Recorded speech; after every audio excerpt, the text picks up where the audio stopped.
Ça a été difficile parce que mon papa ne voulait pas que je fasse la chirurgie dentaire. Bonjour déjà, bienvenue à tous. La chaîne Anka, aujourd'hui, je reçois une personne très importante, très talentueuse. Et aujourd'hui, on va parler particulièrement du destin et du destin professionnel.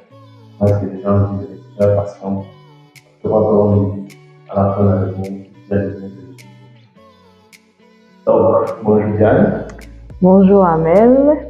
Pour commencer, bon, merci déjà de nous recevoir dans ton cabinet. Sachant une fois de plus. Merci. D'avoir créé cet environnement, de développer la confiance.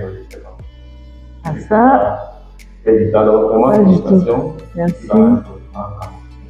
Bon, on va commencer par le sujet. Alors, je suis le docteur Diane Kenny, épouse Thiotop, chirurgien dentiste. Promotion UDM 2017, donc ça fait pratiquement presque 9 ans déjà que je suis chirurgien dentiste et j'exerce, je suis promotrice de la clinique dentaire Radiance située à Deidou, qui a déjà un an d'existence. Oui, très vite. Il y a déjà un an d'existence. Donc, en gros, c'est ça. Je suis chirurgien dentiste passionné de la dentisterie, là, de redonner le sourire, quoi. Ah, ok. En parlant justement de la passion, oui. Moi, j'aimerais savoir, qu'est-ce qui t'a fait penser que tu étais passionné pour ça et que tu étais... Déjà, ce qui m'a fait déjà choisir la filière, c'est j'ai un baccalauréat C. Après le bac C, mon papa voulait que je fasse la médecine. Et honnêtement, je n'étais pas très intéressée par la médecine générale, encore moins par la pharmacie. Je me suis dit, le juste milieu, c'est quoi? Du coup, je me suis dit, pourquoi pas la chirurgie dentaire? Déjà que j'avais quand même un exemple autour de moi, Dr Mukonchou Patrice, qui justement était déjà en formation à l'Université des Montagnes. Et puis, il m'a beaucoup parlé de la filière. Et puis, j'avais également un autre exemple autour de moi, ma tante qui est dentiste. Elle-même, chaque fois quand j'allais dans son cabinet, c'est quelque chose qui me passionnait, voir une femme qui parvient quand même à redonner le sourire, mais également qui a créé son entreprise, qui travaille, qui est une femme de poigne, qui est une femme respectée. Je me suis dit, voilà un modèle à suivre. C'est une affaire de famille, alors. Voilà, c'est une affaire de famille. Et de femmes aussi, voilà. Donc, c'est un peu ça qui m'a poussée vraiment à choisir la chirurgie dentaire. C'est vrai que ça n'a pas été facile parce que faire comprendre à mon père que c'est ce que je voulais faire, c'était très compliqué. Pourquoi? Parce que j'ai eu le bac en 2010. Je fais le concours de l'UDM, premier concours, je passe directement, mais je suis prise en chirurgie dentaire. Ok, on va y revenir. Okay. Moi, avant d'arriver à ça, Crescendo, oui. Donc, tu dis, il y a cette dame, il y a cet environnement dans lequel tu te retrouvais et qui t'émerveillait, qui t'aimait vraiment aimer ça. Bon, maintenant, tu as dit que tu as un bac C, tu as un bac C, sachant que chez nous, au Cameroun, le bac C ne prédispose pas à l'étude de médecine. Généralement, c'est que le bac C pour les ingénieurs. Donc, maintenant, à ce niveau-là, comme tu as dit, donc, on voulait que tu fasses médecine. Chez nous, que généralement, c'est lui qui paye qui décide. Donc, il a décidé. Et moi, j'aimerais savoir quel est le parcours que tu as suivi qui tend de ce bac pour avoir payé ton diplôme de chirurgien dentiste. Et maintenant, à l'intérieur, quel est le parcours que les gens peuvent faire pour pouvoir avoir ce diplôme dans ton vie? Alors, déjà après le bac, j'ai fait une école de prépa concours. J'ai eu le bac. J'ai commencé quand même le prépa concours avant même que que les résultats du bac ne soient proclamés. Donc, j'ai commencé, disons, en juin, fin mai, juste après avoir composé le bac, j'ai directement commencé avec les cours de prépa concours. Et on a lancé le premier concours de l'UDM, c'était en août, je crois. Oui, le premier concours de l'UDM, c'était en août. L'UDM, c'est l'Université des Montagnes. L'Université des Montagnes, voilà. Donc, c'était en août et j'ai fait le concours. À peine quelques mois de stage, de cours, pardon. J'ai fait le concours et j'ai passé. Et après avoir passé le concours, mon père me dit non, tu vas refaire parce que je voudrais que tu ailles en médecine. Ça a été difficile parce que mon papa ne voulait pas que je fasse la chirurgie dentaire. Il voulait que je fasse la médecine générale. Je lui ai dit non, je veux faire la chirurgie dentaire. Il me demande pourquoi. Je dis je ne sais pas, mais je sens que c'est ce que je veux. Et voilà les exemples autour de nous. C'est pas comme si c'est une mauvaise filière. Je voulais quelque chose de pratique. Je ne voulais pas faire la médecine générale parce que le côté morbide de la médecine, je voulais un peu fuir. Je me disais être tout le temps en contact avec des personnes qui sont trop malades. Ça pouvait avoir un impact sur moi. Du coup, je me suis dit, je veux sauver des vies, je veux aider des gens, mais voilà. Donc, du coup, la chirurgie dentaire était vraiment le juste milieu. Donc, je fais le concours, je passe. Papa dit non, tu ne fais pas. Et il fallait garantir la place en payant une caution. Il me dit qu'il ne garantit pas. Il me dit, va refaire le concours. Je lui dis, maman, moi, je ne vais pas faire le concours. Comme j'ai passé là, si tu ne garantis pas la place, je vais peut-être aller en Guayaquil, mais je ne compte pas refaire. Oui, j'étais quand même têtue, mais je pense que j'étais poussée par quelque chose.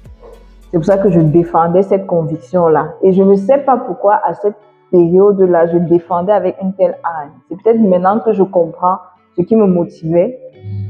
On a fait même des semaines, peut-être on a fait une semaine, mon papa ne me parlait pas parce qu'il voulait que je recompose. Et c'est la veille je peux dire quoi? C'est le délai, la veille du délai. Du délai pour garantir la place, qu'il me dit c'est vraiment ce que tu veux faire parce qu'on ne se parlait pas, on se boudait à la maison et tout.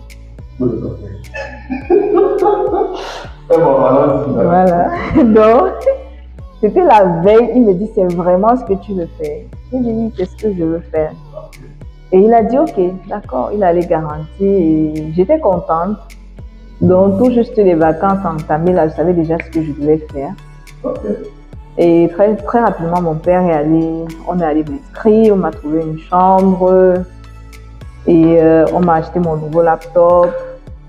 Donc, j'entrais déjà à l'université quand même avec le nécessaire. Donc, le parcours était assez intéressant. Vraiment, le fait d'avoir fait la C m'aidait beaucoup parce que j'avais facilement un esprit de synthèse.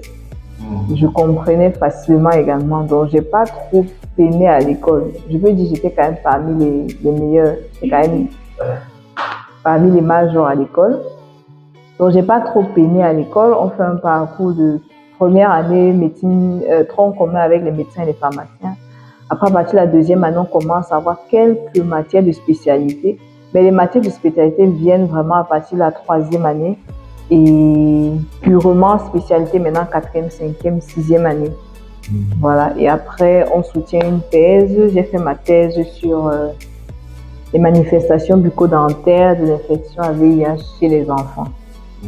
Oui, chez les enfants, je voulais un peu toucher du doigt la pathologie et voir un peu l'impact que ça peut avoir sur l'enfant et particulièrement sur la cavité buccale, quoi. Donc, j'ai fait ma recherche à l'hôpital général et à l'hôpital Lac-Quintini. Et ça s'est très bien passé dans l'ensemble. Jusqu'à présent, je garde même encore des contacts avec les enfants que je soutiens autant que je peux. Et même avec les responsables là-bas, il y a certains avec qui on est encore en contact, et surtout les infirmières du CTA de Lac-Quintini. Donc, après avoir fait ma recherche, après la recherche, donc on a soutenu le doctorat, on finit le doctorat avec mention quand même très honorable. C'était un très beau moment. J'ai beaucoup aimé ma soutenance. Parce que justement, mon papa était venu avec toute sa famille, tous ses amis. Ses amis sont venus me gambérer. Non, il est venu. C'est mon fan, c'est mon premier fan. Aujourd'hui, il n'y a pas deux personnes qui croient en moi comme mon père. Moi, je vais savoir, il y a d'autres parcours pour devenir chirurgien dentaire au Cameroun. Et deuxièmement, est-ce qu'il y a d'autres difficultés que tu as rencontrées dans ton parcours académique en dehors de ton père, de ce frère que ton père a? Pour être chirurgien dentiste au Cameroun, déjà, pour l'instant, il y a 2 écoles. Il y a l'Université des Montagnes et il y a la faculté de médecine de Yaoundé, les sciences biomédicales de Yaoundé. C'est les 2 parcours. Donc, avant l'UDM, l'Université des Montagnes avait son concours interne seul. Mais avec le temps, l'État a voulu harmoniser. Donc, il y a un seul concours national et après on dispatche. Et en 6e année, maintenant, il y a l'examen de synthèse clinique encore qui est national. Pour pouvoir, c'est après l'examen de synthèse clinique que tu es admis à faire ta thèse, en fait. Mais, oui, bon, c'est après. Et maintenant, les difficultés, vraiment, en principe, le parcours, c'était 6 ans au Cameroun, disons à l'Université des Montagnes. Mais quand on a voulu harmoniser, parce que nous, à Balantin, on faisait 6 ans et à Yaoundé, faisait 7 ans. Maintenant, quand on a voulu harmoniser, ils nous ont imposé de faire 7 ans. Ça a été quand même très dur parce qu'on s'imaginait déjà dentiste depuis et puis on nous impose une nouvelle année qu'il faut même payer. Déjà que la pension à l'UDM, on sait que c'est pas du chocolat, c'est très cher. Donc du coup, ça a été assez compliqué. Mais bon, les parents ont compris et ils nous ont accompagnés. On a fini notre année. Ok. Bon, ceci étant passé de la partie académique, avec toutes ces difficultés-là. Mais maintenant, après ça, qu'est-ce qui s'est comment on finit d'être formé dans notre environnement, on fait dans les diplômes, on a beaucoup de chômeurs diplômés, c'est pas des chômeurs. Comment est-ce que toi tu as fait pour ne pas te retrouver dans le c'est-à-dire chômeur diplômé? C'est vrai que après le doctorat, je voulais continuer dans la recherche. J'avais un thème assez passionnant et je voulais continuer un peu à approfondir dans ce thème-là. Surtout qu'il y avait d'autres débouchés. Mais mon papa m'a dit que le parcours avec lui financer les études, ça s'arrête là. Ah, okay. Et le dernier agent qui m'a remis, c'était mon agent pour faire un passeport. Il m'a remis 75 000 que ça, c'est le dernier agent. Va à Douala travailler parce que justement, par la grâce de Dieu, ma tante est dentiste. Donc, du coup, il m'a dit, ta tante t'attend déjà à travailler. Moi, je ne comprenais pas ce que ça voulait dire. Et comme enfant têtu, je disais non, je vais d'abord publier mon travail avant de descendre travailler. Ça a encore été une autre bagarre. Et c'était vraiment grave parce qu'un jour, il m'a dit, sors de chez moi, il va à Douala, je ne veux plus te voir dans ma maison. C'était un choc. Je suis sortie quand même et je suis partie à Douala, où ma tante m'attendait. Et elle m'attendait. C'est vrai que je faisais quand même des stages chez elle. À partir de la 4e, 5e, 6e année, on faisait des stages. Donc, je passais quand même de temps en temps du temps chez elle, au cabinet.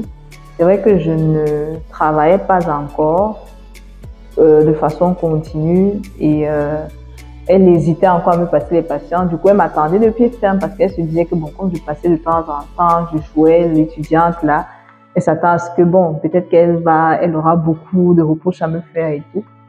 Et je suis descendue sur Douala, j'ai commencé directement le travail chez elle. Je peux quand même rendre grâce à Dieu parce que je ne veux pas dire que j'ai chômé, je n'ai pas chômé. J'ai fini en juillet, j'ai commencé le travail en septembre. Donc, quand on est passionné, on a la chance de Voilà, donc avec ma tante, on a fait 3 ans de collaboration. Honnêtement, ça se passait super bien. J'ai beaucoup appris, on appelle ça, j'ai fait chez elle ce qu'on appelle le stade d'imprégnation professionnelle qui est obligatoire. Après être sorti, c'est 2 ans. Donc, on a beaucoup travaillé. J'ai beaucoup travaillé, j'ai beaucoup appris. Honnêtement, elle m'a beaucoup apporté jusqu'aujourd'hui. Vraiment, je lui suis toujours reconnaissante et je lui serai toujours, quoi. Après, j'ai commencé à travailler chez elle en temps partiel parce qu'il y a un autre cabinet qui a sollicité une dentiste. Le cabinet, c'est un cabinet qui voulait même, la propriétaire voulait vendre. Du coup, je me suis dit c'est un défi parce qu'il n'y avait presque pas d'entrée dans ce cabinet. Donc, je suis arrivée, je travaillais 3 jours dans ce cabinet. Il n'y avait vraiment pas d'entrée. J'ai commencé à faire des sensibilisations sur les réseaux sociaux. J'ai commencé à essayer un peu de parler de moi pour pouvoir être connue en tant que dentiste et avoir des patients, quoi. Donc, j'ai commencé également à la télévision, à la radio. Oui, j'ai commencé à m'étendre et c'est comme ça que j'ai commencé à avoir beaucoup de patients. C'est ça. Si on peut dire. Donc, j'ai commencé à avoir beaucoup de patients. Comme ça, j'ai commencé à faire entrer vraiment de l'argent dans le cabinet. J'ai vraiment commencé à me faire connaître également, à avoir une autorité et tout, augmenter mon carnet d'adresses. Et là, à un moment donné, est venue maintenant la rupture avec ma tante parce que j'ai une autre proposition à travailler également dans un autre cabinet qui me proposait quand même un peu plus aussi. Et bon, je me disais, c'était aussi l'occasion d'apprendre d'un autre aîné, lui, qui venait quand même avec d'autres technologies et tout, un cabinet assez moderne, nouveau cabinet assez moderne, avec les derniers technologies. Je me suis dit, pourquoi pas, ça me ferait une nouvelle expérience. Ça a été quand même dur de laisser complètement ma tante parce que j'étais quand même attachée de cœur. C'était vraiment dur, mais je pense qu'avec le temps, elle a compris qu'il fallait que je m'émancipe. Et aujourd'hui, vraiment, on a vraiment pas de problème. Mais c'était dur parce qu'on s'aime beaucoup. On s'aime beaucoup et c'était vraiment dur la rupture. Des 2 côtés, en tout cas. Oui, des 2 côtés. Quand je vais là-bas, c'est toujours nostalgique. J'ai toujours l'impression qu'il y a quand même une partie de moi qui est là. J'aimerais revenir sur une chose. En fait, parce que nous, on a ce problème-là, c'est qu'on se dit toujours que le premier employeur va nous employer, c'est-à-dire l'État. Oui. Et on sait que quand tu finis, c'est un mot d'avenir. Alors, tu me dis, c'est marrant, tu deviens médecin de l'État, c'est ça. Je ne sais pas comment beaucoup de parents veulent que les enfants vont s'en sortir. C'est-à-dire qu'après, automatiquement, l'enfant va commencer à travailler et puis va rembourser ce qu'on a. Moi, j'aimerais savoir ce qui s'est passé dans ton temps. Quand j'écoute tout ce que tu as dit, tu n'as aucunement pas déjà à ça, tu es directement dans ça, tu fais un choix personnel, ou alors c'est qu'il y a des choses qui sont passées. Bon, déjà me lancer dans le privé, c'était un choix personnel parce que j'avais quand même une idée j'avais quand même des objectifs. J'avais déjà un plan de carrière que je m'étais déjà défini. Mais merci de m'avoir rappelé cela parce que mon papa, à un moment donné, m'a dit tu vas faire le concours d'intégration. Tu peux quand même expliquer ce que c'est que le concours d'intégration. Voilà, en fait, pour entrer dans la fonction publique, ceux de Yaoundé, l'intégration était directe avant. Nous, de Baganté, il fallait qu'on fasse un concours pour entrer dans la fonction publique. Donc, c'était de ce concours-là. Et avec le temps, ils réduisaient le nombre parce que la première promotion de l'IDM, j'avais presque tout. Quand tu parles de Baganté, en fait, tu parles de l'IDM. Oui. Voilà. Non. La première promotion de l'Université des Montagnes, voilà, ils ont presque été tous intégrés. La deuxième promotion, on a réduit quand même le nombre. À notre niveau, on ne voulait plus que 5 personnes. Ah bon? Voilà. Et donc, par concours? Par concours, par an. Oui, par an. Vous étiez combien d'abord? 30. 32. Parce que vous avez oui. Ouais. C'était très dur. Et puis, on faisait le concours avec également ceux qui venaient de l'extérieur. C'était pas seulement nous. Donc, et même avec les anciens qui avaient échoué. Donc, c'est vrai qu'on pouvait se retrouver en train de faire le concours même à 100. 5 places. Pour 5 places. Donc, honnêtement, je ne voulais pas. Ah, ok. Mais mon papa a insisté et en enfant obéissante, j'ai quand même fait. En fait, je faisais aussi par fierté parce que je voulais montrer à mon père que c'est pas ça qui me dépasse, mais c'est juste que c'est pas un choix que je veux faire pour ma vie. Donc j'ai fait et j'ai passé le concours, j'ai eu l'écrit. Voilà. J'ai eu l'écrit, j'étais 3e même à l'écrit. Ouais. Parce qu'à l'écrit, on avait sélectionné 30 personnes sur les peut-être 100, 150. Moi, j'étais 3e. Et maintenant, à l'oral, on connaît le Cameroun. Je ne vais pas entrer dans les détails. Je savais composer l'oral simplement comme ça. Je savais que bon, moi, j'espérais rien. J'espérais rien. Pour beaucoup de raisons, j'espérais rien. Et justement, on m'a mis première sur la liste d'attente. On a pris 5, j'étais la 6e. Voilà. Voilà. Donc, j'étais la première sur la liste d'attente. Et moi, j'étais fière de moi. Parce que c'est pas que je suis pas dans les normes, je sais que j'aurais passé. Voilà. Donc, c'était juste pour montrer à papa que c'est pas que je ne peux pas, mais bon, j'étais quand même fait honneur. J'ai composé. Voilà. Donc, c'est ça. Mais honnêtement, j'ai jamais voulu travailler dans la fonction publique. Avant, je voulais bien. Au tout début, je me disais non, je serai dans la fonction publique, j'aurai assez de temps pour prendre soin de ma famille, on va finir à 15 heures, j'aurai du temps. Mais avec du recul,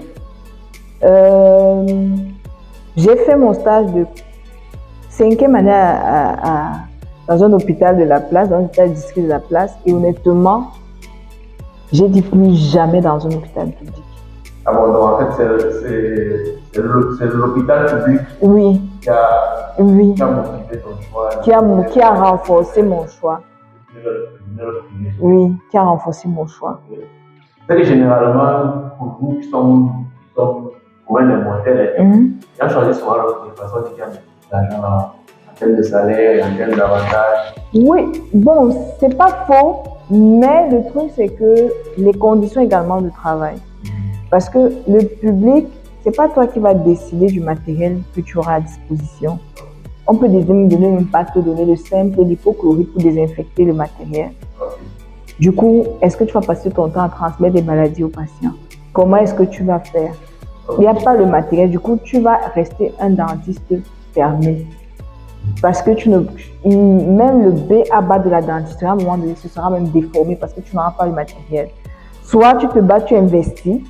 Maintenant, si tu investis, comment est-ce que tu vas faire le retour sur investissement si tu ne fais pas maintenant les choses derrière? C'est très compliqué. Donc, autant mieux se mettre à son compte, travailler dans les normes, décider de travailler dans les normes et donner le meilleur pour ses patients. Et en retour, justement, tu gagnes quand même également. Il faut revenir donc sur le côté mère, moi j'ai plusieurs questions qui me sont explosées et ceux qui me suivent vont poser beaucoup de questions après.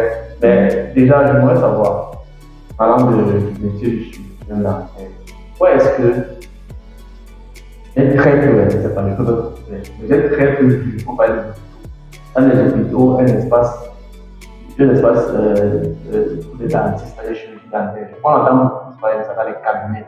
Les cabinets dentaires, on va dans le cabinet, il va dans le cabinet, il va dans le cabinet. Dans les hôpitaux et les cliniques, vraiment, j'ai jamais eu pratiquement de demande. Voilà, pourquoi les dentistes? Peut-être c'est moi qui me trompe, mais je ne comprends pas. Non, si je comprends bien la question, peut-être des docteurs de référence dans les hôpitaux. Si j'ai un mal dedans, c'est plus quand je vais demander, ça sera plus facile de me dire, la personne lambda que je vais demander, ça va pas dans le cabinet, à tel endroit, comme si on t'envoyait dans une pharmacie, que d'habitude il va à l'hôpital. Donc j'aimerais savoir, est-ce que c'est parce qu'il n'y a pas dans le hôpital, ou bien c'est parce que, bon, c'est une mauvaise façon de voir les choses. Non, moi je pense que c'est justement comme j'expliquais, peut-être maintenant, comme on forme beaucoup de dentistes, et qu'on essaye des formations continues. L'ordre a imposé des formations continues, ce qui fait que la moitié des dentistes maintenant sont à la page. Et ici, il faut noter qu'avant, il y avait plus de techniciens. C'était des techniciens qui étaient chefs de service et tout. Du coup, ils n'avaient pas assez d'expérience. Donc, beaucoup de personnes ont vécu de très mauvaises expériences dans les hôpitaux publics. Du coup, ils préfèrent maintenant aller dans le privé. Et maintenant, dans le public, comme moi je disais tantôt, dans le public, honnêtement, j'ai eu des sueurs froides et je déconseillerais. C'est vrai qu'avec le temps, les choses se font mieux, mais à cette époque-là, honnêtement, non, pas le public. Voilà. C'est plus les conditions, c'est plus le matériel et tout. On te dira facilement dans un hôpital public, une dent qui peut être soignée, on va te dire on en est parce qu'il n'y a pas le matériel pour faire une obturation. Il n'y a pas le matériel pour faire une dévitalisation, il n'y a pas le matériel pour faire une couronne, pour faire une couronne et tout, il n'y a pas. Bon, maintenant, par rapport à ça, moi, je peux revenir un peu sur ton parcours. J'aimerais un peu comprendre. Tu as dit, tu as fini, tu as travaillé sa dent, après tu as travaillé sur une dame partielle, après tu as eu un contrat où tu as pu discuter à la technologie moderne, tout ce qui se passe. Moi, j'aimerais revenir quand même sur un point avant de passer à l'étape suivante. Tu as dit que pour pouvoir te faire connaître, tu as dû passer par une campagne de communication. Mais justement, moi, j'aimerais comprendre. Donc, je suppose que c'est ta jeunesse qui t'a permis. Pourquoi est-ce que c'est pas quelque chose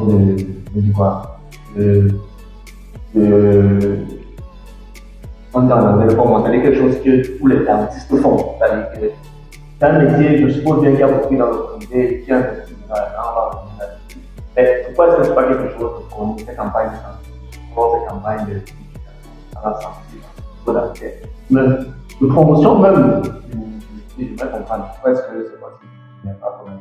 Bon, au départ, c'était moins vulgaire parce qu'il y avait très peu de dentistes. Donc, les dentistes ne fournissaient pas beaucoup d'efforts pour avoir des patients. Ça venait de soi, au fur et à mesure que tu travailles, les patients venaient. Maintenant, au Cameroun, on forme trop, on est en train de beaucoup former des dentistes. Oui, on est en train de beaucoup former des dentistes. C'est vrai qu'on n'a pas encore atteint le nombre qu'il faut pour pouvoir couvrir tout le Cameroun, mais le ratio est énorme par rapport aux autres pays. Donc, ça fait qu'à un moment donné, en sortant, pour te faire remarquer,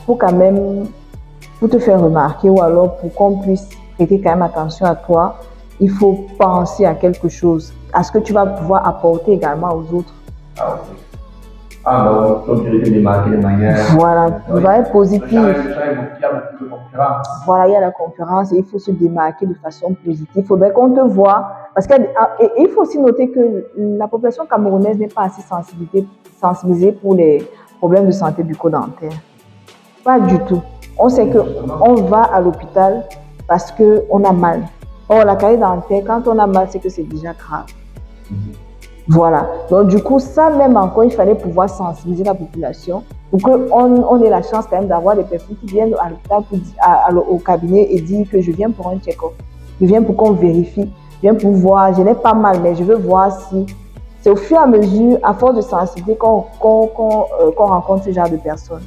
Et il faut aussi dire que les dentistes dans les cabinets dentaires privés, c'est une classe de personnes qui pourraient se le permettre. Soit des personnes qui travaillent pour une société qui leur permet d'avoir une assurance santé, ou alors des personnes qui peuvent se permettre de payer les soins de santé bucco-dentaire en clientèle privée. Parce qu'il faut quand même noter que les soins ne sont pas... C'est pas moins cher en tout cas. Ok, bon, ça me permet d'envoyer sur la en parlant de moi, c'est-à-dire que tu as eu accès à une grosse étude. Donc, on peut continuer maintenant après. Et après, qu'est-ce qui se passe? Comment on peut arriver Alors, avec le temps, on se dit, faut noter que c'est pas seulement au Cameroun, j'ai eu à me déplacer, à aller dans plusieurs pays, également voir comment ça se passe ailleurs, faire des formations continues, pas seulement au Cameroun, mais ailleurs.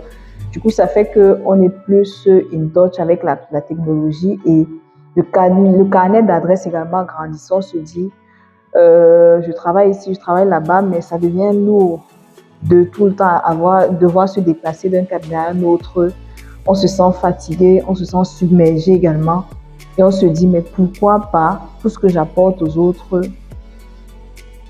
voilà, pourquoi pas se concentrer maintenant sur ce qui est sien, oui, voilà, et se dire, ok, toute cette énergie-là, je vais la concentrer, je vais concentrer cette énergie-là et mettre sur pied mon propre cabinet.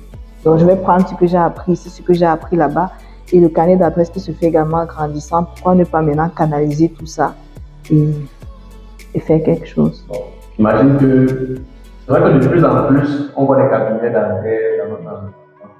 J'imagine que tout ça, je ne sais pas. Donc, moi, j'aimerais savoir comment est-ce que tu as réussi ça en fait. Où est-ce que tu t'es appuyé, comment ça s'est passé. Il y a eu besoin, ce n'est pas pour moi seul. Même comprendre quoi. Déjà, l'entrepreneuriat au Cameroun est très compliqué. Quand j'ai commencé à nourrir ce rêve, j'ai commencé à faire des économies.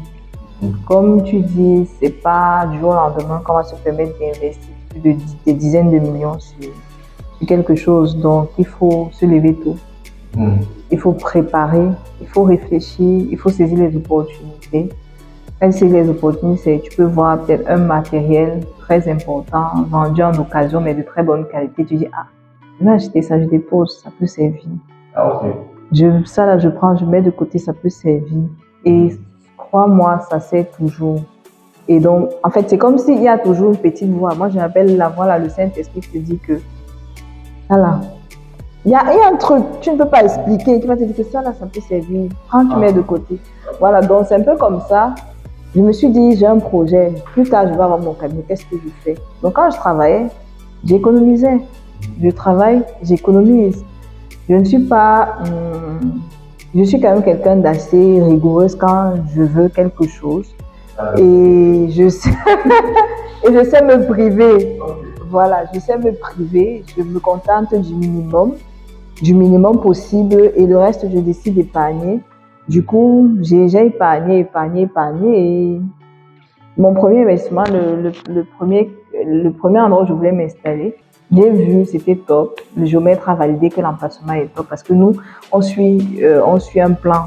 On a un plan d'installation de cabinet dentaire privé et dans la ville, dans le Cameroun. Donc, on doit suivre un certain plan. Voilà, il ne faudrait pas être installé à Enfin, l'écart entre deux cabinets dentaires, c'est 500 mètres. Avec un compas, donc périmètre 500 mètres, voilà. Donc, du coup, il fallait que je me rassure de ça. Quand tu es déjà sûr maintenant, tu vas vers le premier bailleur que j'ai rencontré, premier endroit qui m'a plu, devait être bien plus grand que ça, bien plus... J'ai versé de l'argent et dès que les travaux finissent, il me dit non. Le loyer va doubler. Là, qu'est-ce que tu fais? Tu accuses le coup entre les procédures de comment il va rembourser, c'est compliqué. Tu dis, bon, je ne vais pas me décourager. Qu'est-ce que je fais? Je cherche plus simple, je commence petit, je vais grandir et tout. Et c'est comme ça que je trouve un autre local. Ça se passe bien quand même avec le bailleur. Je deviens aussi un peu plus exigeante et un peu plus avertie quand même pour ne pas retomber dans le même pétrin. Ça fait que je commence avec quand même 1 an de retard aussi. Oui, 1 an de retard parce que tant que mes papiers ne se mettent à jour et tout. Entre-temps, je continue à travailler ailleurs. Je nourrissais mon projet. Et encore un autre coup dur, on commande le matériel, ça n'arrive pas. C'est jamais arrivé, j'ai jamais réceptionné. Jusqu'au aujourd'hui. Yes. Heureusement que j'étais prévoyante parce que j'avais prévu ouvrir avec deux fauteuils. Et je me retrouve avec mon fauteuil deuxième main qui est là, qui chauffe. Je savais que je prenais 2 salles, pas premier, le fauteuil neuf est là, l'autre quand même en très bon état, hein, de très bonne marque, très solide. Après je me dis, ah. Rappelons que le fauteuil c'est l'espace où tu... Oui, voilà, justement, voilà, oui. Non. Fauteuil dentaire, disons, tout le nécessaire pour un cadeau. C'était tout un cabinet que j'attendais, radio, tout. Et puis, Donc, pratiquement 5 à 6 millions dans l'eau. Oui. Donc, je suis pratiquement à 8 millions de pertes comme ça. Oh. Oui. Oh. Et c'est pas suicidé. Non, ce jour-là, quand même, j'ai pleuré comme si j'avais perdu quelqu'un. Il y a quoi? 6 millions, mais... Oui, j'ai pleuré comme si j'avais perdu quelqu'un. Après, bon, je sais pas où je dis cette force. Je sais pas. Je me suis dit, on commence petit. Donc, au fur et à mesure que je travaillais, j'épargnais, je travaille, j'épargne. J'ai garanti l'espace. Quand j'ai garanti l'espace, maintenant, j'ai dit, le fauteuil que j'avais pris en deuxième, il était parqué quelque part. J'ai appelé le technicien, j'ai dit que vraiment, le fauteuil là-bas porté. Voir si on peut récupérer, parce que ça avait quand même duré. Ça avait quand même pratiquement près de 6-7 mois, quelque part. Et c'était même pas dans un bon endroit. Donc, les souris avaient fait la fête. Il a pris, il est venu, il a commencé à arranger. Il m'a dit que ça peut donner quelque chose. Je dis ok. Il a pris son temps. Pendant 1 mois, il était dessus. Il a monté entièrement le fauteuil. Ça donnait déjà. C'est ça. Okay. Maintenant, il fallait chercher le menuisier. Il te donne. Moi, j'avais ce que je voulais. Et je savais que ce que je voulais, c'était pas moins cher. Donc, il a pris son temps aussi. Il a travaillé. Donc, j'ai pris tout 1 an pour aménager. Donc, j'avais payé le loyer 1 an. Et pendant 1 an, c'était l'aménagement, c'était. Et mes papiers ont tardé aussi à sortir parce que j'ai eu l'agrément en 2024, c'était en septembre ou octobre 2024. Mais j'ai fait un changement de site puisque j'ai eu des soucis avec l'autre bailleur et maintenant il fallait que les papiers sortent. Maintenant, je sais que c'est des histoires de 3 mois donc je ne me cassais pas, mais bizarrement quand je vais à l'ordre, on me dit non. Finalement, on n'avait même pas reçu le dossier du géomètre, il a fallu reprendre tout à zéro. Et c'est seulement sorti en mai. Mais, oui. Mais même comme ça, la présidente m'avait déjà dit de commencer. Voilà, de commencer, que non, tu peux commencer et tout. Puisque j'avais quand même les papiers, j'avais quand même l'agrément. Donc, ce qui fait que, je pense que c'était mon bail finissait déjà. Mon bail devait finir et mon bail finissait en février 2025. Mon favor faisait en février 2025. J'ai commencé en novembre 2024. Donc j'appelle oui.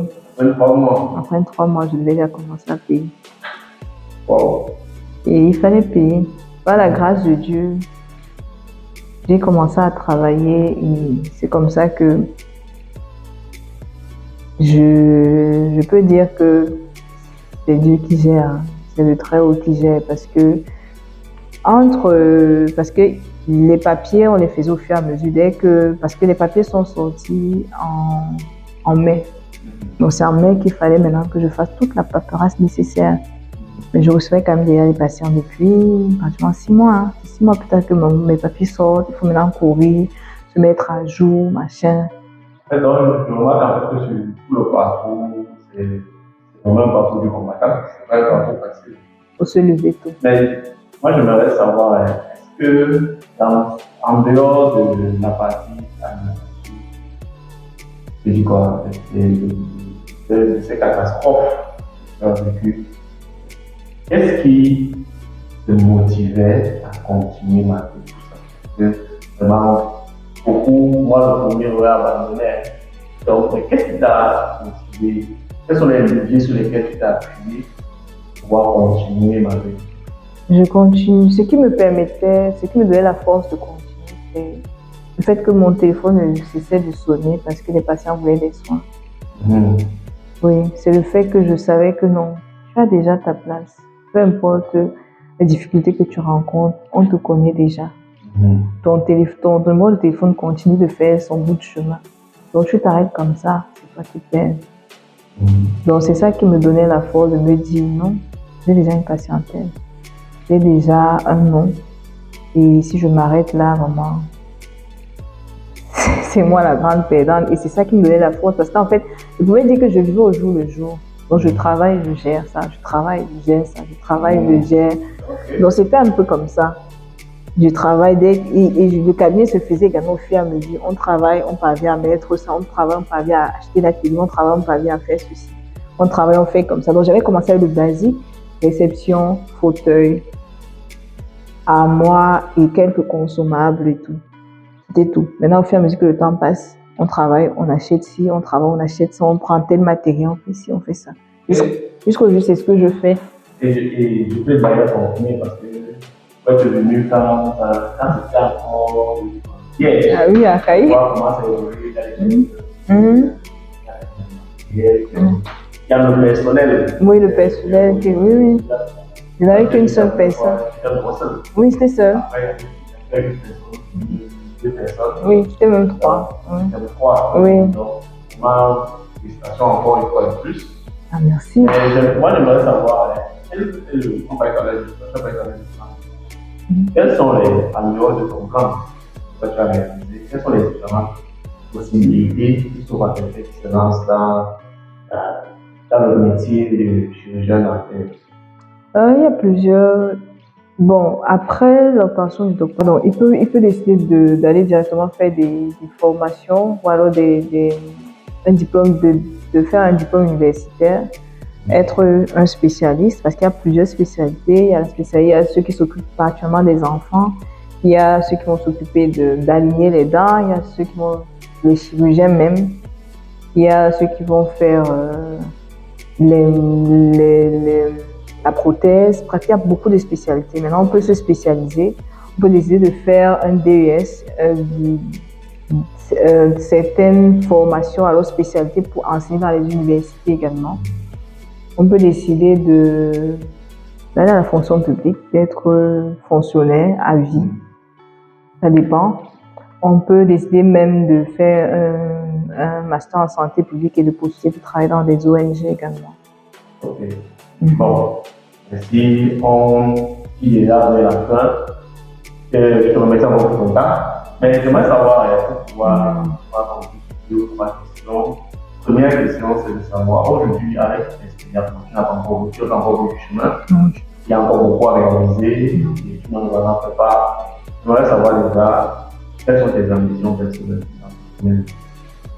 Alors, mes ambitions personnelles, déjà, c'est d'étendre le cabinet. Le cabinet va fonctionner. Mon but, c'est d'avoir 3-4 fauteuils où je peux recevoir des jeunes dentistes parce qu'on en forme beaucoup et beaucoup peinent à pouvoir trouver des endroits où ils vont se perfectionner. Voilà. Donc, du coup, mon but, c'est d'étendre déjà le cabinet, de transmettre aussi, parce que j'aime bien transmettre ce que je connais, parce qu'on m'a transmis également avec beaucoup de passion et beaucoup d'amour. Donc, transmettre également. J'aimerais également me spécialiser, faire beaucoup de formations, beaucoup d'autres spécialités pour augmenter mes connaissances. C'est vrai que chaque année, quand même, je ne manque pas d'aller à des formations continues ou alors aller à des congrès où je vais être en contact avec les nouvelles technologies et me frotter également à ce qui se fait à l'extérieur. Oui, ça, c'est important. C'est vrai que je ne compte pas forcément m'éterniser dans la profession de chirurgien dentiste parce que c'est une profession qui bouffe aussi beaucoup d'énergie. On fait partie des métiers où on fait le plus de burn-out. Voilà, oui, le plus de burn-out. C'est important à savoir, ceux qui veulent se lancer. Oui, on fait le plus de burn-out ou alors, oui, des dépressions. Oui, ça arrive beaucoup. Donc, du coup, après avoir stabilisé le cabinet, avoir un cabinet autonome, je vais penser à faire autre chose que la dentisterie. Ok, on y reviendra prochainement. On s'est déjà vu à la conclusion. Moi, j'aimerais savoir quelles sont les qualités, les talents que doit avoir quelqu'un qui veut devenir chirurgien dentaire à ton avis. Alors, je pense que quelqu'un qui voudrait devenir chirurgien dentiste, il doit d'abord être exigeant.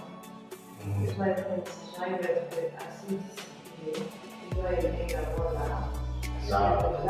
Oui. Bon.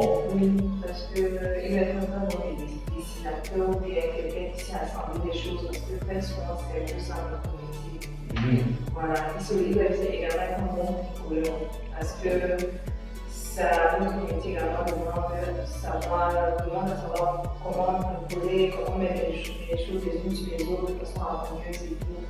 Voilà. Et un bon artiste également, il doit aimer apprendre, il doit aimer l'école, il doit bien apprendre parce qu'il faut également avoir beaucoup de choses dans la tête, il doit également transmettre. Donc je pense qu'en réunissant tout cela, il doit être exigeant, discipliné, il doit être un aussi, parce qu'il faut apprendre les idées. Beaucoup d'humilité, alors que comment voilà, vous passez des stars. Bon, c'est parce qu'on a passé les temps. Ah, ok. Il fallait quand même passer un peu pour voir de connaissances. Ok. Voilà, donc je pense qu'avec ça, quand même, on pourra se faire un chemin. Bon. Autre question que moi je voudrais poser, c'est bon, on a appris quoi on s'est pris de loin. Rien. Donc, moi j'aimerais savoir, est-ce que le métier de chez les jeunes artistes nourrit son nom? Comment on dit chez nous, ça donne l'argent? Bon, tout dépend de où on se trouve et dans quelle sphère on exerce. Je pense que le métier de chez les jeunes artistes nourrit son nom. Le métier de chez les jeunes artistes nourrit son nom. Pourquoi? Parce que déjà ça nourrit son nom si on fait quand même des efforts supplémentaires. Ok.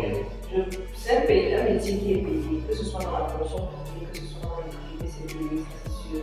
Maintenant, ceux qui ont vraiment de l'argent, qui parviennent quand même à générer beaucoup d'argent avec leur métier, c'est ceux qui investissent vraiment beaucoup. Investissent sur soi avec des formations continues, avec même des spécialisations. Ça fait qu'on propose quelque chose en plus, c'est quelque chose en plus à apprendre. Okay. Le chirurgien dentiste également qui, en plus d'investir sur lui-même, investit vraiment dans son environnement à travers un matériel de pointe. Voilà, un matériel de pointe. Je prends un exemple. Si un patient vient chez vous et que pour un diagnostic, un diagnostic assez grave, pour une pathologie quand même un peu sérieuse, voilà, assez sérieuse, ne faites pas de radio. Voilà, ne faites pas de radio. Vous lui expliquez, c'est ça. À travers la radio, vous allez mieux lui expliquer. En fait, dans tout votre temps. Voici à ce stade-ci, le nerf est touché, la carrière, alors que la maladie a traversé la dent, elle se trouve au niveau de l'os en dessous, ça peut être très mal. Ou alors quand on fait des soins, on est assez peut-être là, on est passé assis. Et voilà, ou bien alors avoir du matériel pour faire des soins de façon plus rapide. Et assurer également le confort du patient durant les soins. Si après les soins, le patient n'a pas de quoi, il a plus mal. Vous aimez vraiment.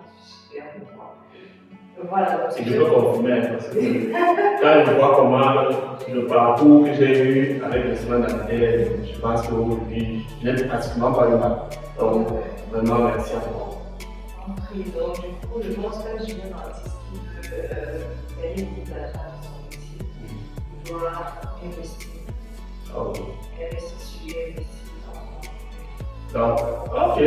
Moi, j'aimerais donc savoir aussi une autre question que je trouve que certains se posent. C'est-à-dire, si on a raté sa voix et on a fait autre chose, est-ce qu'il est possible de se reconvertir dans la chirurgie dentaire? Surtout que tu m'as dit que ça donne quand même le job. Bon, c'est un peu délicat parce que je pense qu'il y a un héritage. Ah, ok.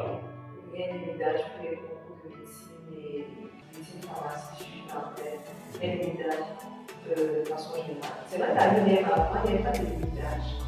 Et quand on a harmonisé, il y avait un limitage. Je pense qu'après, c'est un limitage. Je pense qu'après, bon, pour le CDI, je sais qu'ailleurs, quand on prend quelques moins aussi grave, oui. Mais là, au Cameroun, je sais quand même de plus en plus il y a des limitages. Maintenant, je ne peux pas certifier quel est le limitage, mais voilà, s'il a encore dans l'exemple, il peut se reconvertir, faire le concours, mais on évite de faire passer le concours du bas. Ah, ok. Là, on va déjà 1, 2, 3 ans, soyez sûr qu'on va Ok. Donc, maintenant, moi, je vais savoir pour conclure un peu, quelles sont les recommandations que je donnerais déjà à quelqu'un, à un jeune ou à un enfant qui qui sent en lui ce que tu as dit tout à l'heure sur les caractéristiques d'un chirurgien dentaire, qui veut comme toi, à l'époque, devenir chirurgien dentaire, quels sont les conseils que tu lui donnerais déjà? Donc déjà, si la femme ne se pas, si la femme fait ses études secondaires, je vais finir ça. Qui lui cherche à l'embrasser déjà. Maintenant, en fonction des capacités de ses parents aussi, il fait le concours, il y a le concours de la supérieure, il y a le concours de baisser les montagnes, en fonction des capacités de ses parents. La pension de baisser les montagnes à ce jour, il y a 1,6 million. Ou à d'autres niveaux, il y a cher. Si on va compter le logement et tout le temps, on va aller dans 2 millions. C'est ça, c'est pas pour tout le monde. Là, c'est pas l'extérieur. Pour le coup, il y a des extérieurs. On va préparer financièrement. Maintenant, on prend également cette étude au sérieux. S'investir dans ces études. Et il doit également, s'il a la grâce d'avoir quelqu'un qui a fait la chirurgie dentaire autour de lui, c'est une bonne chose pour lui parce qu'il aura quand même quelqu'un qui pourra lui tenir la main une fois sorti, bien par moi, un parcours, ou alors une fois sorti, parce que moi j'ai essayé de faire ça et jusqu'aujourd'hui, je pense que je m'en suis sortie parce qu'elle a été là. Ok, c'est ce mentor-là qui t'a aidé. Justement, je pense que je m'en suis sortie parce qu'elle a été là. Et elle voulait quand même être là aussi à distance. La place du mentor est très importante dans votre domaine. C'est très important. Je pense que c'est très important. Moi, j'ai 2 références. J'ai un peu les autres qui m'attendent et j'ai d'autres. Donc, c'est 2 références qui m'ont permis un peu de savoir où je vais. Ça a été important pour la personne. Si même il n'a pas ce genre de personne dans sa famille ou alors proche,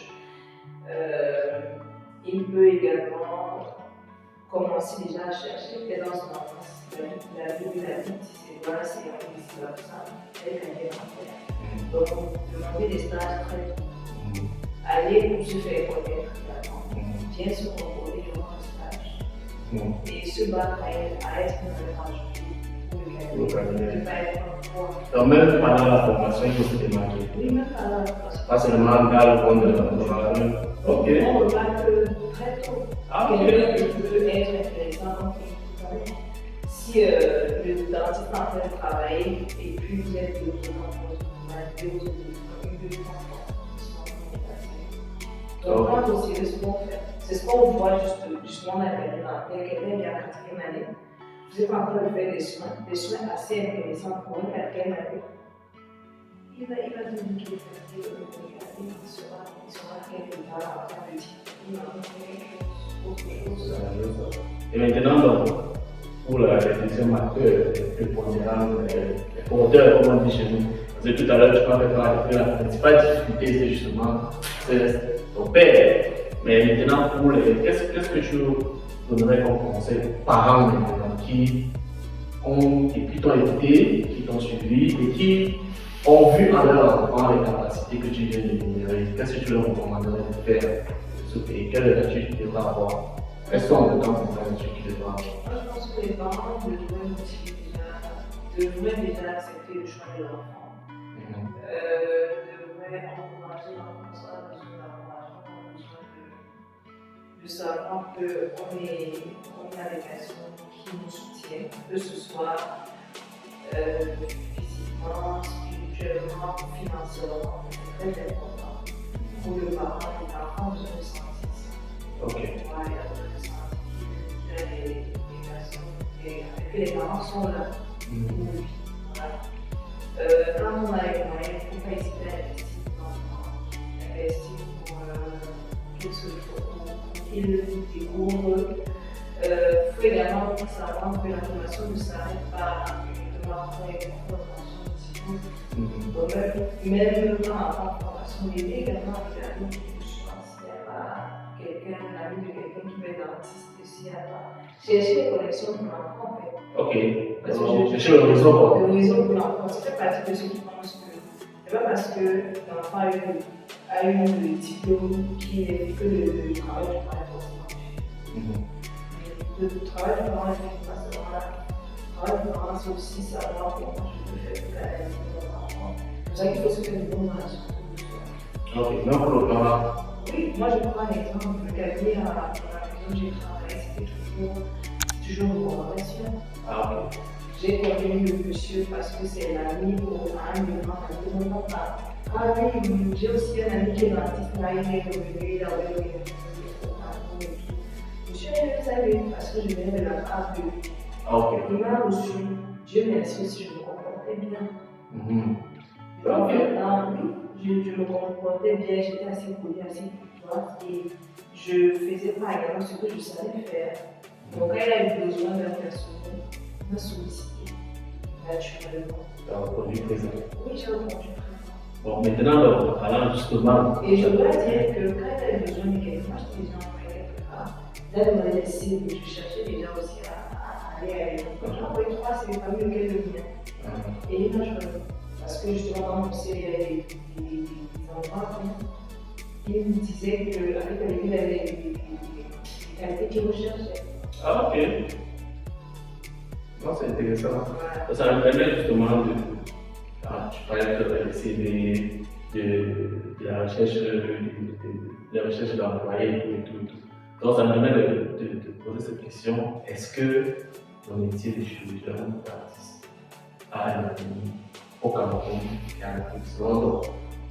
Oui, selon moi, le métier, je vais avoir 5 ans parce qu'on n'est même pas encore au nombre de chirurgiens dentistes qu'il faut pour pouvoir soigner la population du Cameroun. Déjà, au Cameroun, on apprend déjà. On apprend beaucoup par rapport au quota, vraiment par pays à un quota. Et comment on apprend.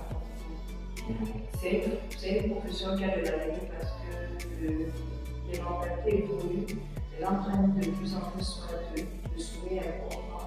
Quand on voit les réseaux sociaux, on voit la lune, vraiment c'est important. Tout le monde va avoir un joli sourire, tout le monde veut être beau, veut être propre, peut-être c'est une formation professionnelle, mais la première chose que j'ai dit, c'est Ok.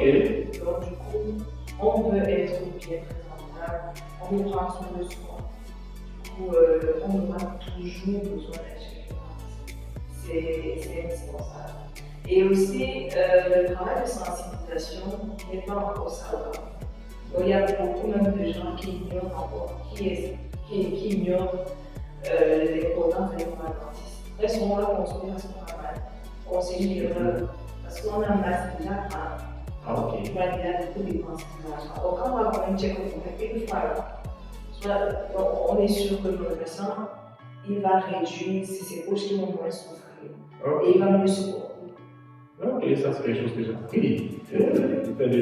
Le check-up, même chez les dentistes. Oui, au moins une fois là. Moi, je veux dire, quand les femmes bâchent, je dirais au moins une à 2 fois l'année, elles devraient, un être humain, une personne normale, doit aller chez le dentiste une fois. Et ça commence à partir de 2 ans et demi, mais elle a pas besoin à la Ok.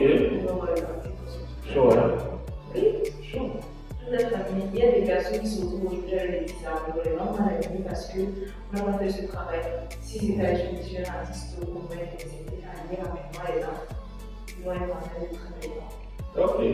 Bon, moi, il me reste qu'à te dire merci d'avoir accepté de m'accueillir, d'accueillir la passion. Et puis, j'aimerais aussi vous dire merci aussi parce que, comme vous le savez, c'est vraiment une interview qui n'a pas été préparée, qui n'a pas été organisée, donc je l'ai surprise parce que ça permet de voir à quel point les gens sont passionnés par ce qu'ils font, par ce qu'ils aiment. Donc vraiment, merci une fois de plus. Pour ceux qui ont encore des questions, parce que je suppose que les gens ont encore des questions, vous pouvez les poser soit dans les commentaires. Je prendrai la peine de les répondre, de dire répondre ou bien de transmettre les questions qui vont me dépasser. Au docteur, il s'agira bien évidemment de répondre. Je vais aussi mettre dans la description ces informations, ces contacts, même les références pour son cabinet, pour tous ceux qui veulent se faire consulter déjà, parce qu'il faut le check-up, et pour tous ceux qui ont mal, qui ont mal à la table. Moi, je sais et je crois que nous savons ça fait partie des douleurs qu'on n'aime pas voir, qui font du dors pas. Donc, véritablement, arrêtons d'aller voir les amis pour comment dire chez nous. Maintenant, rencontrons des jeunes artistes. Et puis, il ne reste plus qu'à vous dire merci. Merci d'avoir pris du temps pour pouvoir suivre, exposer le docteur Diane sur ce métier passionnant qu'est celui de chez les jeunes artistes. Et nous espérons que vous avez pris du plaisir, que vous avez eu satisfaction par rapport aux questions que vous vous posiez. Et comme j'ai dit, si vous avez encore des recommandations, c'est dans les commentaires. Merci encore, Dr. Diane. Je ne sais pas si tu as un mot de fin ou bien un appel, quelque chose à dire. Je te remercie déjà pour l'opportunité que tu m'as donnée pour passer à cette émission. Merci également de l'opportunité de parler de la chirurgie dentaire, le métier de chirurgie dentaire, qui est un métier assez passionnant, un métier qui permet de redonner le sourire, ça c'est déjà une très belle chose. Et vraiment, j'espère qu'à travers cette émission, je vais susciter des vocations, pourquoi pas. Et on aura beaucoup de futurs jeunes artistes qui ont été à Cameroun à mieux sourire. Qui sont des futurs employés. Pourquoi pas? Ok, vraiment, si c'est bon, nous disons merci et nous disons ciao, bonne journée ou bonne soirée en fonction du lieu et de l'heure à laquelle vous regarderez cette vidéo et puis en nous dans les commentaires. Ciao.